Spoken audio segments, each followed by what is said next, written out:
Fikile Mbalula has lashed at economic freedom fighters leader Julius Malema and Umkhonto weSizwe Party's leader Jacob Zuma and said that the ANC has not sold out the people, describing the pair as displaying ethno-nationalism, backwardness and inconsistency in their own betrayal of the people.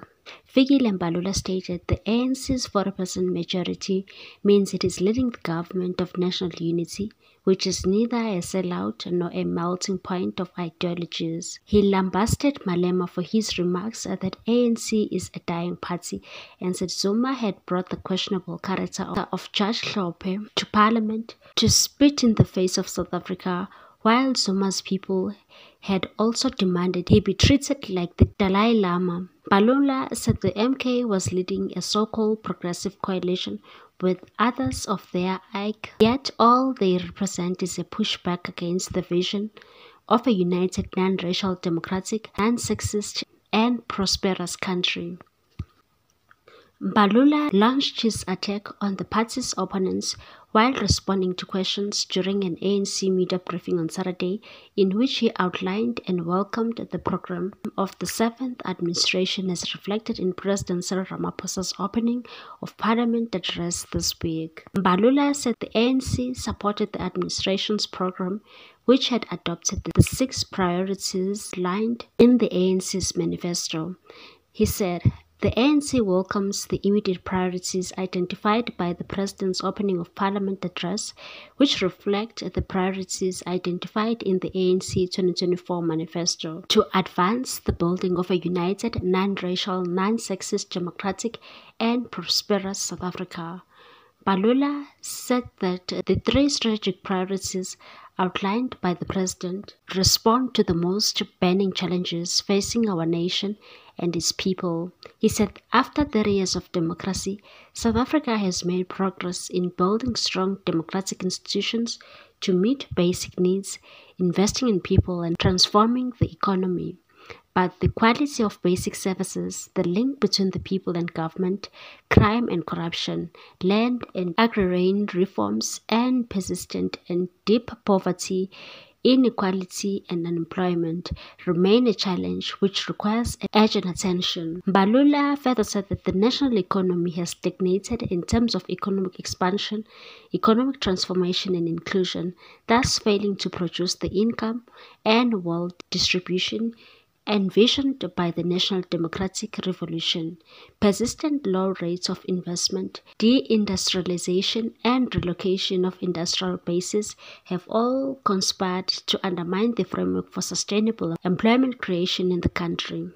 These economic challenges have significantly hindered our progress towards achieving equitable and inclusive growth and development, the liberation of Africans in particular and Black people in general, from political and economic bondage, uplifting the quality of life of all South Africans, especially the working class and poor. He said all political parties had expressed consensus of the triple challenges of unemployment, poverty, and inequality facing the country during the parliamentary debate this week, and said, of course, given the ideological range represented in Parliament, there will be disagreement represented in the colorful rhetoric and pretenses we had yesterday, that some of their own survival and exposing their political bankruptcy want to present the ANC as having sold out the people. Mbalula was referring to Malema's and Hlophe's accusation in Parliament that Ramaphosa had sold out the people and said the ANC will speak for itself when their own ethno-nationalism, backwardness and inconsistency constitute the betrayal of the people. Even during the 6th administration, they consistently voted with the party they now despise against progressive policies introduced by the African National Congress. On the other extreme of the spectrum of liberal conservatism, there are those with us who cannot deny the moral and just cause of redress as set out by the Constitution, and yet they continue to want to cling to their privileges, to deny universal health coverage to the majority, and to prevent our schools from providing equal opportunities to all. He said despite setbacks, the ANC was unfaltering in its mission to build a democratic society through social and economic transformation, and said it is for these reasons, having resolved on the option of a government of national unity as the least risky option, we ensured that the minimum program of the government of national unity and the 7th administration reflected the priorities of the ANC manifesto. All 10 parties who signed the statement of intent committed themselves to minimum program. These 6 priorities outlined in the ANC manifesto include to drive inclusive growth and job creation, reduce poverty and tackle the high cost of living, build capable, ethical and developmental state, invest in people by meeting basic needs, including investing in education and improving health outcomes and service delivery, defend democracy and advance freedom, and building a better Africa and world. Balula said there should be no surprise that the government's program was in line with the ANC manifesto, as it is leading the GNU with its 40% majority rather than being a sellout as claimed by Malema and Hlophe, but there will still be dissent from within the GNU. And stated, the government of national unity is not a melting pot wherein everybody is going to agree with what we do.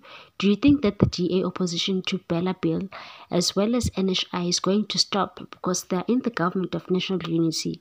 But the fact of the matter is that we use the 6 million votes that we've got to proceed to implement these policies within the GNU. He said what they want through the GNU, which is mandate of the people, is stability. The GNU is not cast in stone, and if people want to leave, they can. This does not mean it will collapse. He said members of the GNU will want to make a point that they are not just passengers, and said ANC with 40% still has got sway over key strategic government departments to realize its goals. So it's not a surprise that President Ramaphosa reads the ANC manifesto in the statement because GNU is led by the ANC. He said similarly it should not be a surprise if KZN Premier Tamintuli reads out the IFP's manifesto as part of its program for the province. He said others such as the EFF and MK had rejected the GNU because they wanted marriage. Lula added that the party will have robust and honest reflections about what went wrong in the elections, and it will also engage with Communist Party General Secretary Solly Mapaila, who had criticized the party and said we will perhaps need to interrogate what he means, that the ANC has got a dominant faction of neoliberalism, without pressing his view. But what the party must understand is that the ANC is exercising its rights as an organization. What's your take on this one, people? Thanks for watching. Please subscribe for more news.